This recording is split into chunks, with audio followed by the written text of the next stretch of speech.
Welcome back, bowling fans. This week in the Draft League, week 16, which is week 4, second, third. And ladies and gentlemen, as you know, this is the highest rated bowling show on the internet today. And it was put together as a celebration of scratch bowling, which is total pinfall. That's it. Total pinfall. Nothing else. Let's touch on some of the things that went on recently. We had our little Christmas get-together, the small bowling community, small circle of mine. I'm a man that runs in small circles. And I RSVP'd to 2 parties at once, and I didn't realize it. So I had to tell my boys, my bowling boys, that I couldn't make it. But the other party canceled, and you know what that means. It was surprise time. Went down to Seppi's on Front Street, and I surprised the boys, and I have it on video, which I'm going to put in, Joe, right now.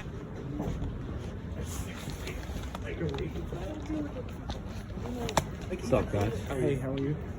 Surprise the boys.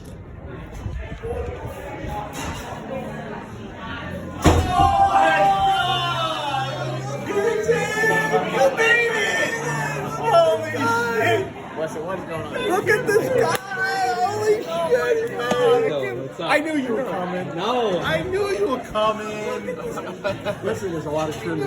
There's a lot of fucking And this is what it's like to be part of the bowling community. What kind of surprise was that, babe? Oh my God. It's all about the bowlers. Ow. As you can see, you get the exuberance when bowler meets bowler outside of these confines. Next up, it was a great night, by the way. Good night, boys. What else happened in the bowling community? The bowling community is always curious. Tom Hollywood, 300, missed the southpaw, decided. Go ahead, Joe. What was that? Glenmore again? Glenmore again. I think he went 867 this week out in Majestic, New Jersey, our sister bowling alley. 879, 867 back-to-back. That's an average builder, folks. Talk about jumping. Back to Tom Hollywood, the southpaw. Decided to put 12 in the pocket, decided to carry all 12. I wish I had video of that, because that'd be kind of cool to put Tommy in there. But good news, I do have it, and I'm putting it in right now.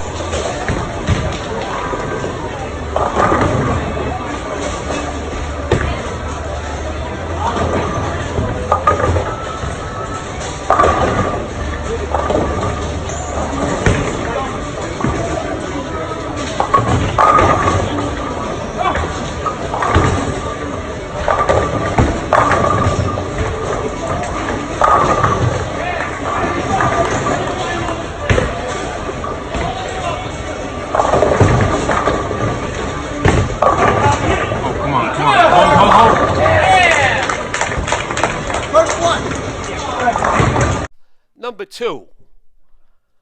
Not bad, right, Tommy? You saw that?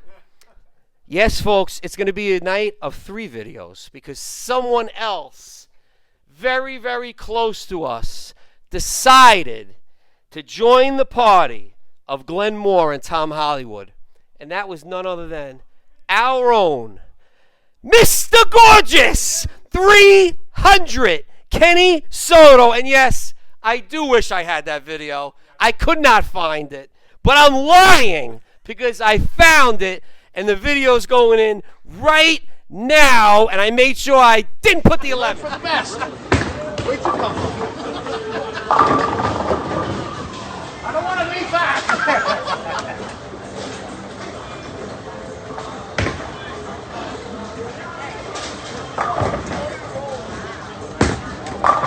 Get out there.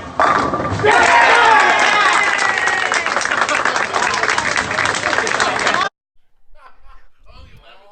I only put the 12, baby. No, big game Kenny, big game Kenny. And that's what's going on in the bowling community this week. We have a special guest tonight. He's a crowd favorite. He's one of the pioneers of this show. He was one in the development room to start this extravaganza that we call This Week in the Draft League. But first up, a couple introductions.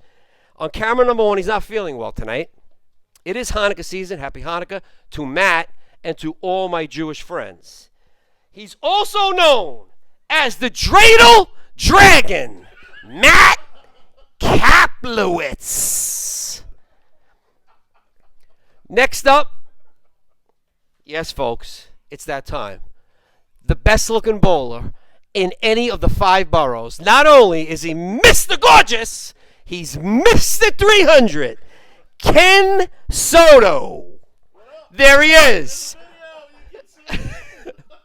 Last but not least, Brooklyn's own, Staten Island's own, Joe Calandrillo, but known in the bowling community as Joe Cal. Joe, come on in. Thanks, Giuseppe. Great intro as always. We're in Studio 49 tonight, our sister studio to Studio 710, because there's a Christmas party over in Studio 710 tonight, so we got relegated to Studio 49. So it's all good. I like it in here. The acoustics are pretty good in here, too. Another one of the famous party rooms here at Rabs. So, Kenny, congratulations to our friend, as Joe touched on, El Chapo with another 300. That's number 5. Kenny has me by 1 now. I only have 4 in my long 50-year career. But anyway, so tonight our guest is none other than our friend of the show, one of the show creators like Norman Lear, live in front of a studio audience. Well, Tony Everts, live in front of the bowling crew here at Rabs. So, Tony, this year's Masters winner. Come on in, bud. Tony Everts, this year's Masters champion and my good friend. Welcome, brother. Welcome. So, Tone, I was here the morning of the qualifying, and we're going to touch right on the Masters stuff. So, that morning during practice, I was watching what you guys were doing. I was coaching the kids, and I was watching a lot of guys, if you missed it a hair right, the ball didn't come back. But if you got it inside a little bit early, it seemed to bite early and really rip. So what was your take when you were practicing going through the first couple of games, too? Well, here's something. The first ball I threw in practice, okay, I hit the 5th arrow, and I got a 3 count on it. So I said, I better get my feet further right, a little further right. And in qualifying, yeah, I never saw so many guys miss the head pin to the right as that day. And basically, I just tried to stay out of trouble and try to avoid the splits if I could. Yeah. Well, you know what? Here's a little tidbit about guys that actually qualified. Tony and our good friend Dave Kaczynski both qualified for the top 8. They both left the building because what happened was that day, they did all the bowling in one day. They had a squad at 10 a.m., and the second squad was what, at 1? 1 o'clock. Right? Then if you made the finals, you had to come back. You had to be here for 4 o'clock. So they condensed everything into one day. Tony thought he was on the fence. He wasn't really sure if he was going to make it. He went home. Same thing with David Kaczynski. I know that because I saw Dave in the parking lot that day going home. Turns out Tony and Dave both made it. There's a funny story behind that. Yeah. Tell us how you knew you made it. Well, what happened was John Heitman qualified about 3 pins ahead of me. And had I doubled in the last game, my last frame, I would have passed John.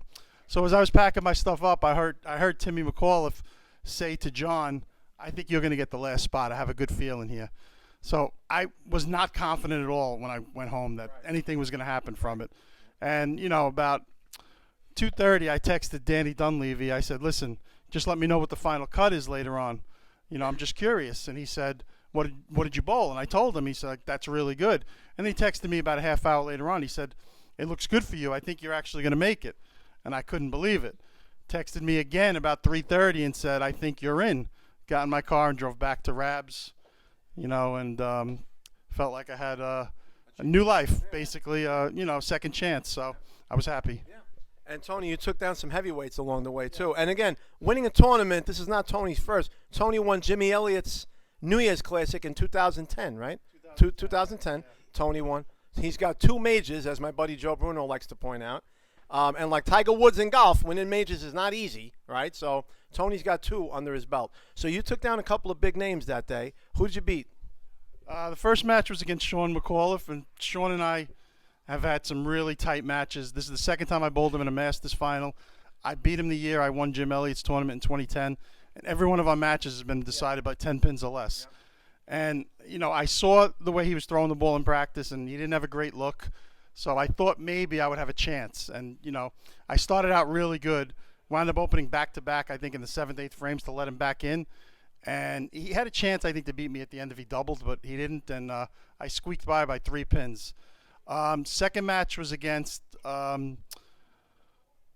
Timmy. Was it Timmy McAuliffe? Yes, I believe it was Timmy McAuliffe. And again, he was beating me early on, but he had a couple of bad splits, a couple open frames, and I wound up prevailing in that match too.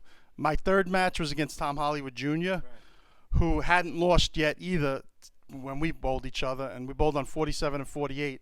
And it was back and forth for a while, and I got the better of him towards the end and was able to prevail in that match. And then after that match, I kind of knew that I had a really good shot to win this thing, because Tommy would have had to beat me twice to and it was fortunate. I stayed out of trouble in the finals for sure, and made the majority of my spares, which was better than I did in qualifying. That's what it's all about. And your ball of choice that day, Tone, was the Scandal Pearl, Hammer Scandal Pearl the entire time. Well, Tony, again, Tony, when he wins something like that, he wins one for the regular guys like us in the room here.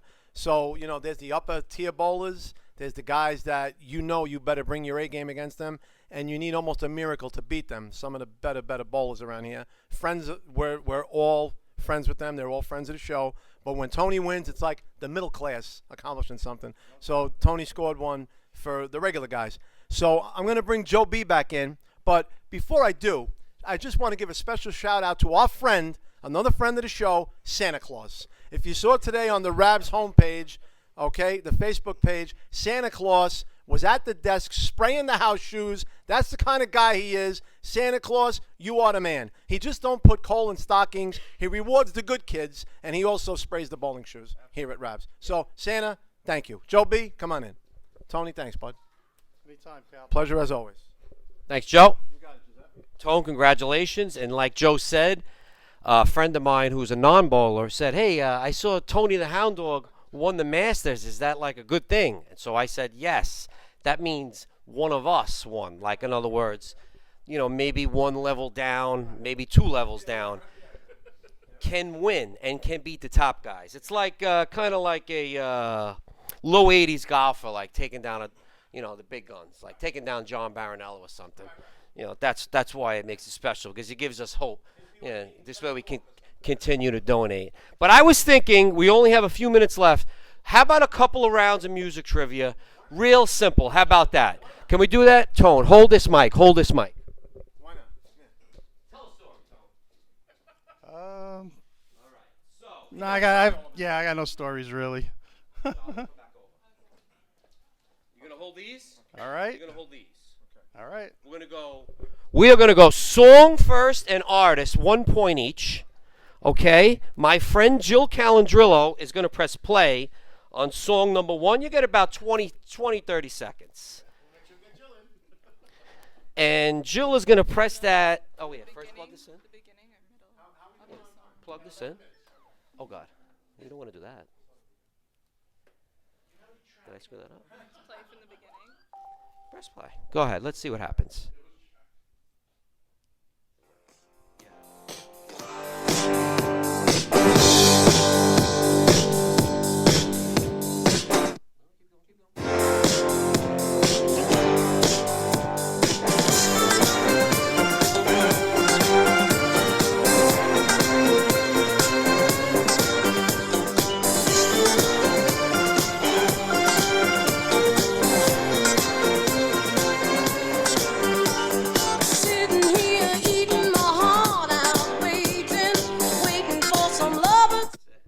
Don't feel bad. Don't feel bad, because it's going to even out. Let's go with Joe's guesses. Hold it up, Joe. You can't read my handwriting because I have Catholic school handwriting. Hot Stuff by Donna Summer. Correct on both. 2 points for Joe. Tone? You got an answer? I didn't guess that one. Did you write it down? No, I didn't write it. Joe Cal up 2-0. Next up. Move away from him, Tone.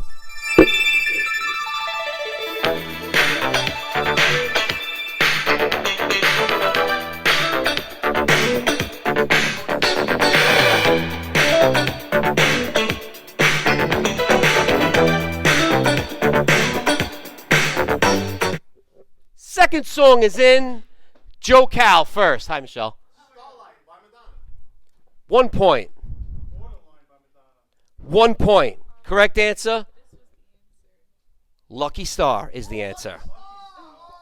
Joe is up 3-1. Next. A Monday warrior, mean strike. Today's Tom Sawyer, mean pride. Joe Cal, what do we got? 1 point. Yes! All right, so now we're at 4-3. Joe Cal in the lead. Next up, we're getting close to the end, boys.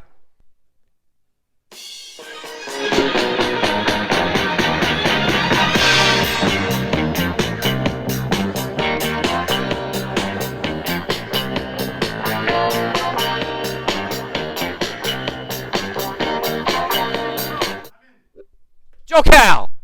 Disco Inferno, the Tramps. Disco Inferno Taveras. Okay, 1 point for Tony and 2 for Joe. That makes it 6-4. Joe Cal. Tone. Let's go, bro. Let's go. Next up.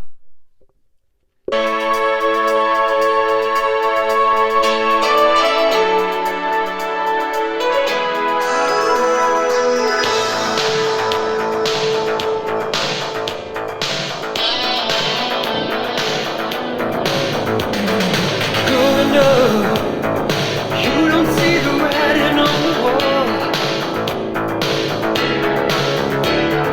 Passing by, moving straight ahead, you knew it all. But maybe sometime if you feel the pain, you'll find you're all alone. Everything has changed. Play the game. You know you can. Joe's going to stop. Joe, where are we at, Joe? What did you say you had? I got the song. He got the artist. I didn't get Well, let me. Correct. What about the artist? Wow, that's really good, Tone. We're at 7-5 right now. This is going to be it. You got to go 2-0 to tie, Tone. This is the last one.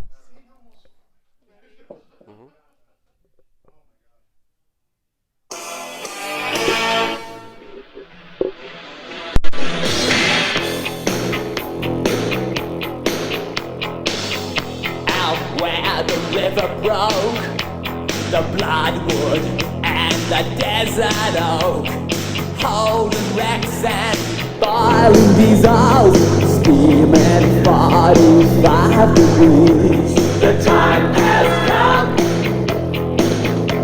to say fair's fair, to pay the rent, to pay our share. The time has. You got answers? now we got one, though. Go ahead. I blew it again on the artist. How do we sleep while our beds are burning? That's a yes. I'll take it. I got Midnight Oil, The Bridge is Burning. Oh, my God. You know what? You're getting the harder part of it. You're getting the artist. The final score is 8-6. Joe Cal wins. Beds Are Burning by Midnight Oil. Thank you, Jill, for that help. Fantastic music trivia this week in the Draft League. We got to get going. Low's Bowler of the Week with a real low force. I mean, real dirt. Christian Todd, baby, 4:30. That's what time we get off of work. Joe. That was like the old ABC movie back in the day, the 4:30 movie on Channel 7 ABC. So, plug for my company. Anyway, folks, we got to get out there because Lord knows some of us need to practice. Not the Masters champion, Tony. Not Kenny, who just bowled 300. But maybe me, Matt, and Joe, we got to work on our games a little bit, fellas. So, right? So, hopefully tonight, one of us has a good night. All three of us maybe have a good night. So, anyway, we're going to sign off like we always do. Don't know who our guest is going to be yet for next week, but we'll bring you somebody. Have a Merry Christmas. Happy Hanukkah. Everybody enjoy your holidays. Good night. Good luck. God bless. Good bowling.